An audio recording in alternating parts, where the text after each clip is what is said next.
ಇವತ್ತು ಮಾನ್ಯ ಗೃಹ ಮಂತ್ರಿಯವರ ಜೊತೆಗೆ ನಾನು ಸಹ ರಮೇಶ್ ಅರವಿಂದ್ ಅವರ ಆಹ್ವಾನಿಕೆ ತಕ್ಕಂತೆ ನಾನು ಇಲ್ಲಿ ಬಂದಿದ್ದೀನಿ.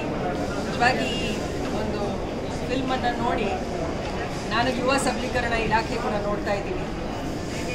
ನಮ್ಮ ಯುವತಿಯರಿಗೆ ಇವತ್ತು ಟೆಕ್ನಾಲಜಿ ಎಷ್ಟು ಒಳ್ಳೆಯ ಪರಿಣಾಮ ಕೊಡುತ್ತೆ, ಅಷ್ಟರ ಜೊತೆಗೆ ಎಷ್ಟು ಕೆಟ್ಟ ಪರಿಣಾಮವೂ ಕೊಡುತ್ತೆ ಅಂತ ಒಂದು ಎಚ್ಚರವನ್ನು ಈ ಫಿಲ್ಮ್ ಮೂಲಕ ಬಹಳ ಒಂದು ಪವರ್ಫುಲ್ ಮೀಡಿಯಮ್ ಆಗಿ ಕೊಟ್ಟಿದೆ.